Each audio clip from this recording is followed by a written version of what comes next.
Chapter 1. The House in Gough Square. On a summer's day in 1752, two conspicuously odd figures are making their way through the hubbub and grime of London's Fleet Street. The street is mobbed with people of all kinds, merchants off to do business, beggars after a penny for gin, travelers hurrying to catch the stagecoach, and peddlers trying to sell their wares, but these two stand out. Each on his own would attract attention, but there seems to be something particularly comical about the sight of the two of them together. Some street children catch sight of them, mutter comments, and grin at each other as the pair pass by. Walking westwards from the stinking Fleet Ditch, the couple turn a corner by an inn, and disappear into a dark alley. They pause while one of them presses a coin into the hands of a sleeping figure curled up in a doorway, then pass on and emerge into a large courtyard. This is their destination, a rather imposing house in the corner of the square is their home. A little while later, both are to be found in the garret at the top of the house. They are on their own, with nobody to remark on their oddity or to comment on the scruffy appearance of their surroundings. The room is spacious, some 25 feet long, and with windows on three sides, so that daylight streams in and catches the dust which hangs everywhere in the air. It is untidy, and cheaply furnished, a couple of very battered chairs, and several desks showing marks of frequent use. There are books, some of them valuable folios, on bookcases, on the desks, and on the floor, and papers piled up in heaps. This is clearly a place of work, perhaps of a literary or scholarly kind, but it is not easy to guess what the nature of that work is. Standing at a desk at one end of the garret, the older of the two dominates the room. He is a heavily built man, 42 years old and very tall by the standards of the day. He stands almost 6 feet in height. But although he is powerfully built, his appearance is disconcerting. His clothes are shabby and stained, and the wig which perches on his head is tattered, and even burned in places, as if its wearer had once leaned too close to a candle, as indeed he had. Worse, his face is disfigured, with a long scar down one side of his neck, and one sightless eye partially closed. The man is reading a book, in fact, it would be more accurate to say he is devouring it. He handles it roughly, bending back the cover in a way which will do the expensive binding no good at all. It is obvious that he is not reading for pleasure. He scans the pages very fast, holding the book close to his one good eye and occasionally pausing to underline a passage in the text or to jot a note in the margin.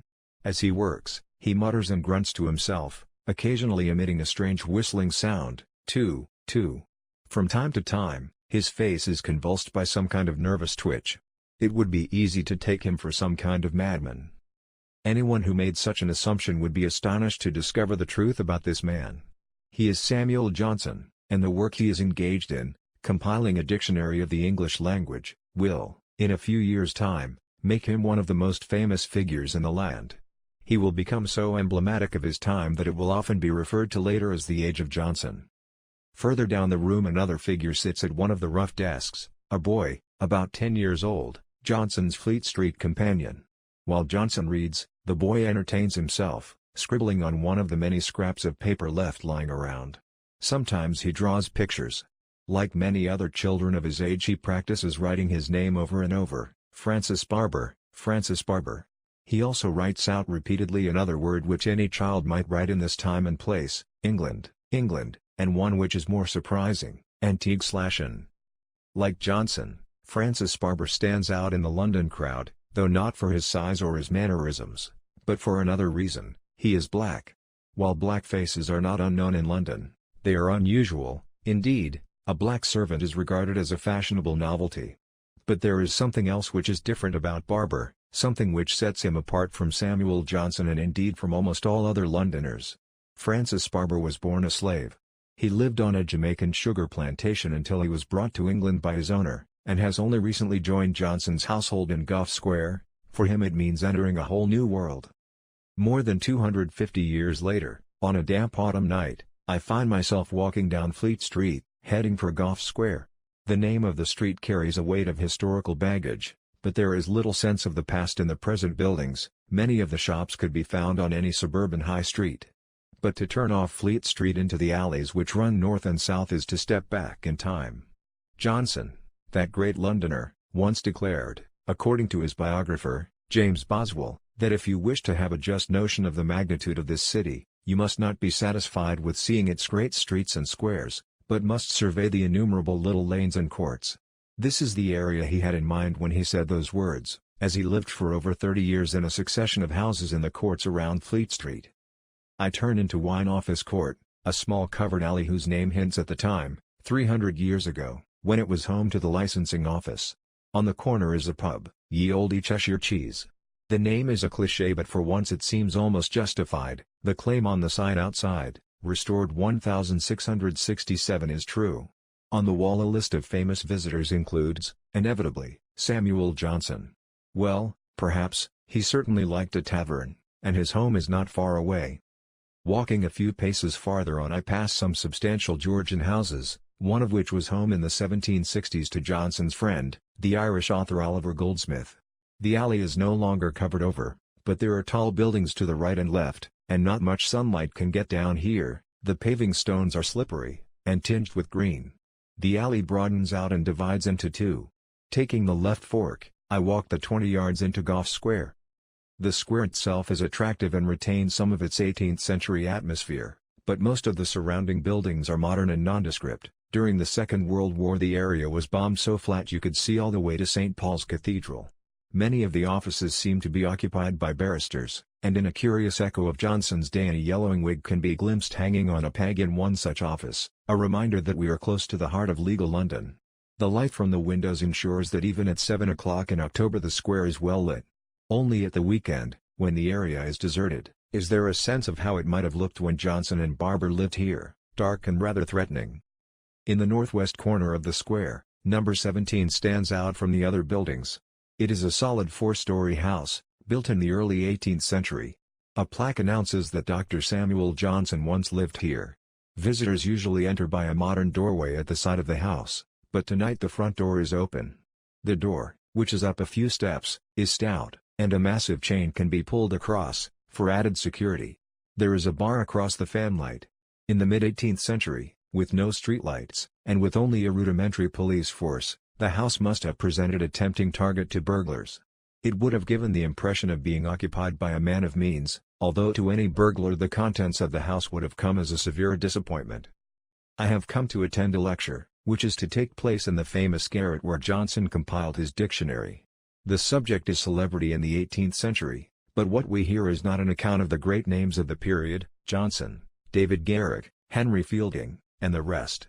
Rather, we are reminded that there are different stories to be told of George and London, of other people who achieved their 15 minutes of fame and then slipped from sight, the boxer George Taylor, the gentleman highwayman James Maclean, and Hannah Snell, who, disguised as a man, served as a soldier. After the lecture, I wander around the house and look at the portraits of Johnson's friends and contemporaries which cover the walls.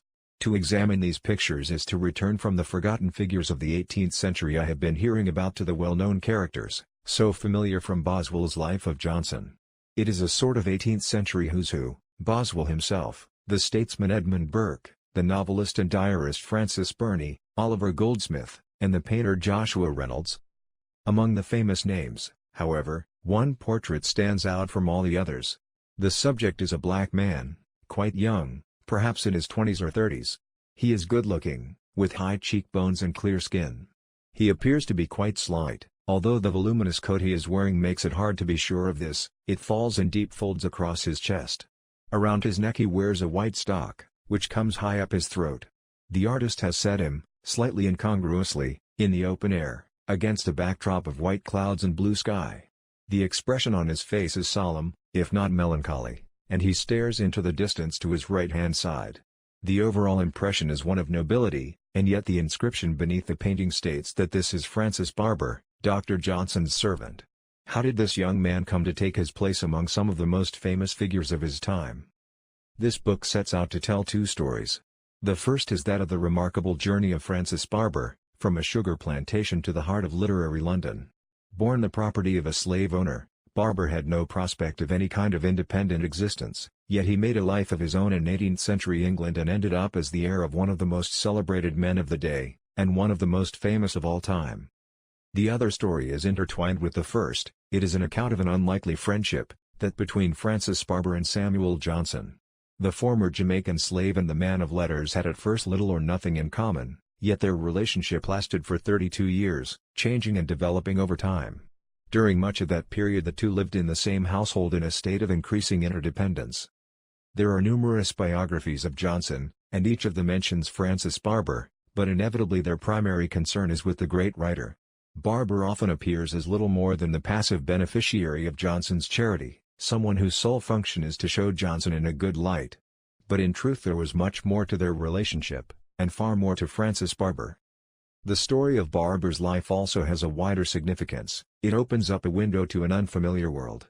The history books record that there were thousands of Black Britons in the 18th century, but the lives of individuals within that community have been little explored, in most cases because the records simply do not exist. The vast majority are completely forgotten, we know little about them apart from their names, and often not even that. Francis Barber, however, occupies a unique position. Because of his close connection with Samuel Johnson, Barber appears, at least passingly, in many accounts of the period.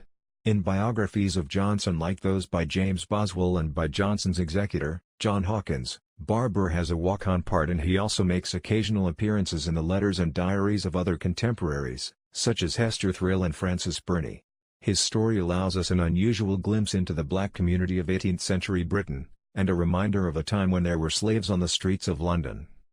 Tracking the clues about Barber's life is not always easy, and some surprising claims have been made about him. Barber never published a word, but he appears in Robert Winder's History of Immigration, Bloody Foreigners, as a poet and protégé of Johnson.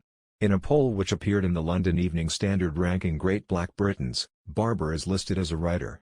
He was placed 31st, well below Olaudah Equiano, but above Ignatius Sancho, in Bury the Chains, Adam Hochschild's fine account of the struggle to abolish slavery. Barber is described as Johnson's valet butler secretary, making him sound like a character from the pen of P.G. Wodehouse. Such descriptions of Barber may be inaccurate, but their existence testifies to a continuing interest in his life. That interest is also vividly demonstrated by Barber's frequent appearances in works of fiction. A select list would include John Wayne's radio play Frank, Maureen Lawrence's prize-winning stage play Resurrection, S. I. Martin's Incomparable World, and most recently Carol Phillips's novel Foreigners. But what is the true story of Francis Barber, and of his relationship with Samuel Johnson? To answer this question we must enter a world very different from Johnson's London, but one that is intimately linked to it. The place to begin the search is an environment as vicious as the house in Gough Square is civilized.